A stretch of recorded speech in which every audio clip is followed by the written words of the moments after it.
Students, so let's continue our chapter, The Rise of Nationalism, for class 10th. Now we will start our next topic, that is the revolution and the idea of nation.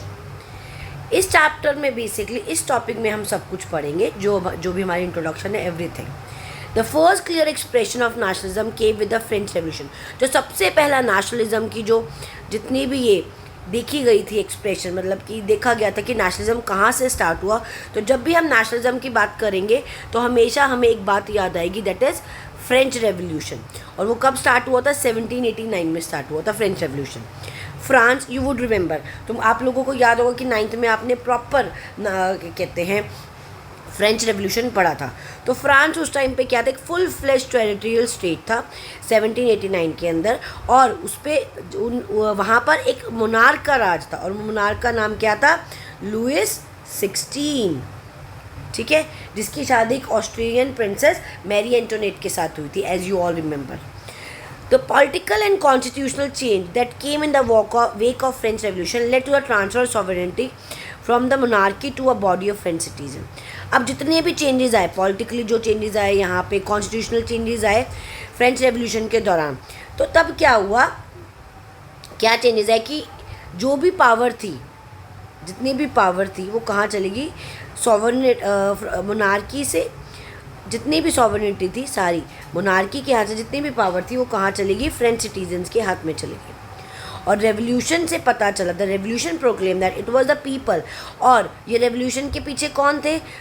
लोग थे, France के लोग थे, जिन्होंने उसकी destiny को change किया था. From the very beginning, starting से ही क्या होता है, जो फ्रेंच रेवोल्यूशनरी थे उन्होंने अलग अलग तरीके अपनाए. They introduce various measures and practices, जिसकी वजह से उन लोगों के बीच में कलेक्टिव आइडेंटिटी बढ़ी, सेंस ऑफ कलेक्टिव आइडेंटिटी. जब हमारे देश में, जैसे we are people of India, तो अब हमारे देश में क्या, दैट वी आर इंडियंस, हमारी नेशनलिटी क्या है? इंडियन. तो फ्रांस को सबसे पहले एकजुट करने के लिए, एक साथ में करने के लिए, उन्होंने फ्रांस के लोगों में ये भावना दिलाई, ये इमोशन जगाया कि आप लोग एक ऐसी आइडेंटिटी उनको याद दिलाई कि that they are the people of French basically. और उन्होंने इस आइडिया के लिए 2 कॉन्सेप्ट इंट्रोड्यूस किए बेसिकली. उन कॉन्सेप्ट का नाम क्या था? उन कॉन्सेप्ट का नाम था इनको फ्रेंच में, फ्रेंच वर्ड्स है बेसिकली, द फादरलैंड, ला पेट्राय, दैट इज कॉल्ड ला पेट्राय. इसे क्या बोलते हैं? इसे बोला जाता है द फादरलैंड, मतलब पितृभूमि. कि जो फ्रांस है और फ्रांस के सिटीजन्स है, ये जो फ्रांस है बेसिकली वो वहाँ के लोगों की पितृभूमि है, उनके फादर इंसेस्टर्स की ज़मीन है. और ली सिटीजन,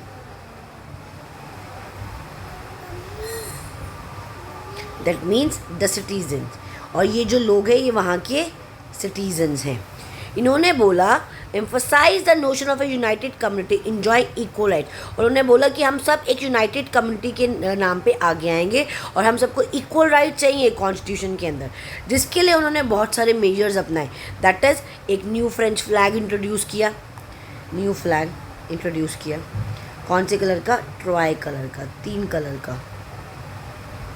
ठीक है.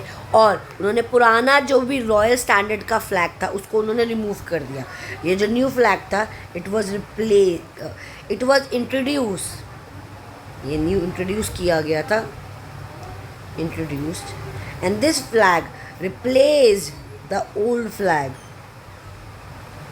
Replaced the former royal standard flag. मतलब जो वो वाला फ्लैग जिससे हमारे को मोनार्की का पता चलता था, उस फ्लैग को रिमूव कर दिया गया था. उसको रिमूव करके एक नया फ्लैग लाया गया था, try colour flag. Is it clear? The state journal was elected by the body of active citizens. और जो भी क्या कहते हैं, जो स्टेट जर्नल था उसको किसके द्वारा सिलेक्ट किया गया था? लोगों के द्वारा, the body of active citizen. अब वहाँ पे ना लोगों को उन्होंने 2 पार्ट्स में बांट दिया था, active citizens and passive citizens. वो लोग जो वोट कर सकते हैं, दैट वाज, उनको वो एक्टिव सिटीजन्स बोलते थे, और जिनके पास वोटिंग राइट ही था उनको वो पैसिव सिटीजन्स बोलते थे. अब इसके पीछे कुछ शर्त थी कि कौन लोग एक्टिव रहेंगे, कौन लोग पैसिव रहेंगे, ये हम आगे जाकर डिस्कस करेंगे। और उसने उनका नाम चेंज करके नेशनल असेंबली रख दिया। बहुत सारी हाइम्स होती पोम्स उन्होंने कंपोज की, ताकि लोगों के मन में वो जो देशभक्ति के गीत हैं, वो जैसे हमारे देश का भी गीत है अलग, ठीक है, वैसे उन्होंने अपने देश के लिए ये अलग अलग गीत लिखे, कंपोज किए गए। उन्होंने शपथ ली, ओथ टेकन एंड, और जितने भी लोगों की इस फ्रेंच रेवोल्यूशन के दौरान थोड़ी जान मान की हानि हुई थी, उनको याद किया उन्होंने, शहीदों को, सब देश के नाम पे किया। और एक सेंट्रलाइज एडमिनिस्ट्रेशन सिस्टम, पुराना यूनिफॉर्म लॉ हटा दी। A centralize administration system was put in place, एक नया सेंट्रलाइज एडमिनिस्ट्रेटिव सिस्टम इंट्रोड्यूस किया। और एक यूनिफॉर्म लॉ मतलब बराबर लॉज लागू किए गए वहाँ पे। अब देखो उस टाइम पे क्या था, फ्रेंच सोसाइटी 3 पार्ट्स में बटी थी, that is clergy,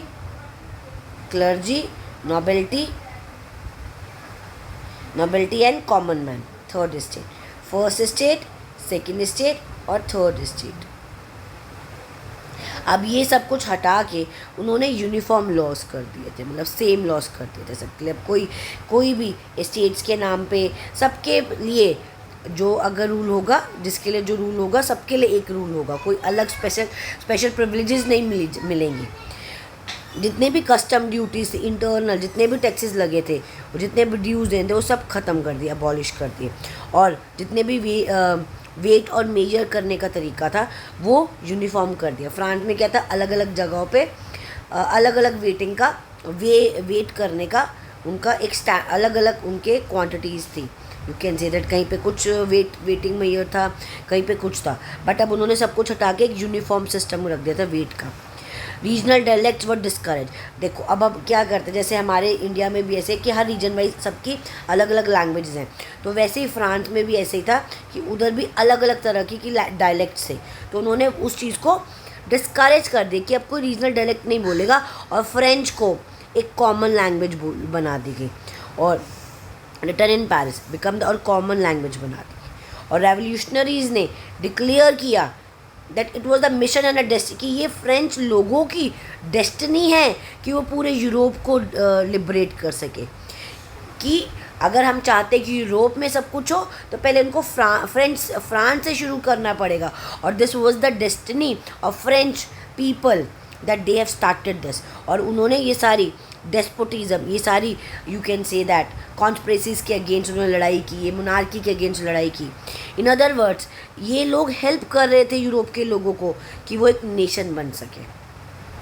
When the news of the event in France reached a different city, और जो फ्रांस में जो भी चीज़ें हो रही थी, जब ये बातें बाकी लोगों तक पहुंची तो उनका रिएक्शन कुछ क्या था, वो अलग था। ऑफ यूरोप स्टूडेंट्स और बाकी जितने भी मेंबर थे एजुकेटेड मिडिल क्लास, उन्होंने एक नए क्लब सेटअप बनाने शुरू कर दिए। इसका नाम था जैकोबिन क्लब्स। ये बहुत इंपॉर्टेंट क्लब्स थे फ्रेंच रेवोल्यूशन के दौरान। ये अगर आपने फ्रेंच रेवोल्यूशन बहुत अच्छे से पढ़ा है तो आपको पता होगा, otherwise I will upload a French revolution video as well. उनकी एक्टिविटीज़ थी, उनके जो कैंपेन्स थे वो प्रिपेयर किए गए इस तरीके से।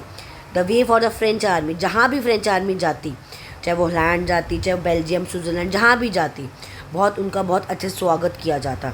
और विदाउट बिट को जैसे ही वॉर हुई, the French army began to carry, जहाँ जहाँ फ्रेंच आर्मी जाती थी वही नेशनलिज्म का ये जो आइडिया था वो हर जगह लेके जाती, वो लोगों को नेशनलिज्म के बारे में बताती कि नेशनलिज्म एक्चुअली है क्या, कि हमें कैसे एकजुट होके अपने देश के लिए लड़ना है और हमारे को अपने देश को राजा के राज से छुड़ाना है, दैट दे डोंट वांट, ताकि हम सब बराबर हो सके।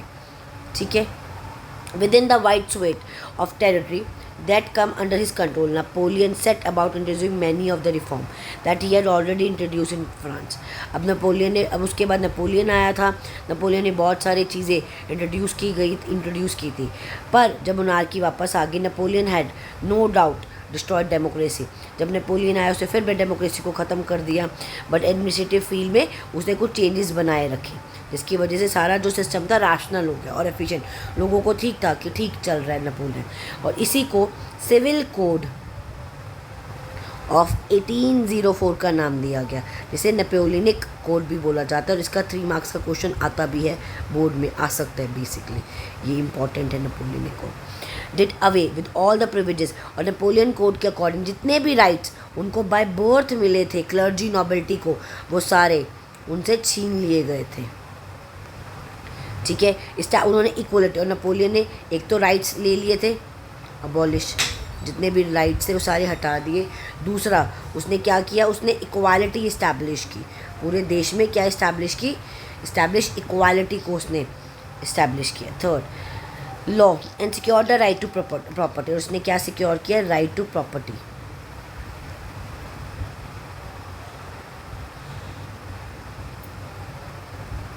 This code were exported to the region under French control. ये जो कोड था, ये नेपोलियन कोड था, फ्रेंच के कंट्रोल में जितने भी रीजन आते वहाँ पर फैलाया गया, वहाँ तक लेके जाया गया। और डच रिपब्लिक में, in the Dutch Republic in Switzerland, in Italy, Germany, Napoleon simplified, उन्होंने नेपोलियन ने वहाँ पर भी स्विट्ज़रलैंड में, इटली में, जर्मनी में सारा एडमिनिस्ट्रेटिव डिवीजन को सिंप्लीफाई कर दिया, बहुत सिंपल ईजी कर दिया। और फ्यूडल सिस्टम हटा दिया, जितने भी पीजेंट थे जो बंधुआ मजदूर बनाए, सैफडम एंड मनोरियल ड्यूज, जिन भी पीजेंट्स को बेचारों को ऐसे बंधुआ मजदूर बना के रखा गया था और जिनके भी ऐसे ज़बरदस्ती ड्यूज बनाए गए थे कि इनके इतने टैक्सेस, सब कुछ उसने ख़त्म कर दिया। टाउन्स में भी उसने रिस्ट्रिक्शंस को रिमूव कर दिया। उसने ट्रांसपोर्ट कम्युनिकेशन सिस्टम बहुत इम्प्रूव कर दिया। नेपोलियन ने बहुत सारा सिस्टम अच्छा बना दिया था बेसिकली।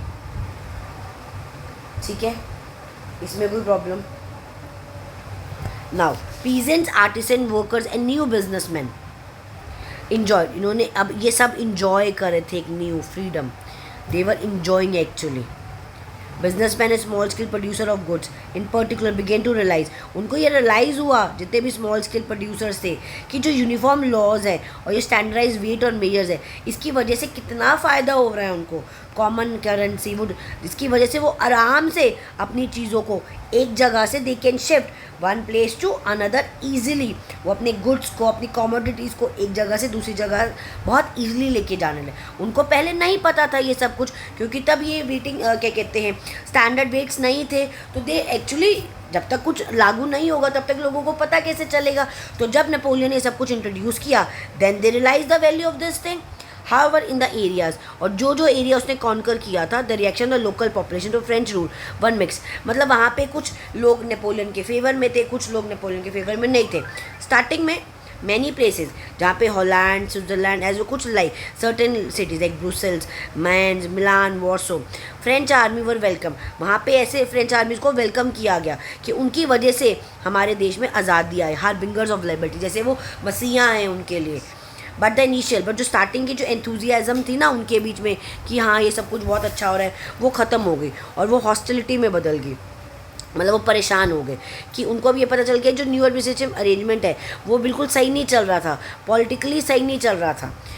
टैक्स बढ़ गए थे, increase taxation, censorship, forced conscription into the French army required to conquer the rest of, अब उनको ज़बरदस्ती की जा रही थी आर्मी को कि अब पूरे यूरोप में उनका राज होना चाहिए। ये सब कुछ बहुत ज़्यादा ज़बरदस्ती लग रहा था उनको, जिसकी वजह से उन्होंने काफ़ी ज़्यादा, उनके जो रिएक्शन थे मिक्स रिएक्शन थे। तो ये हो गया आपका first topic. Today we have discussed the first topic of this chapter. Earlier in my previous video I have shared introduction with you, and in this video I have discussed the first topic, the French Revolution and the idea of nation. कुछ नहीं समझ आएगा आप मुझसे पूछ सकते हैं comment करके।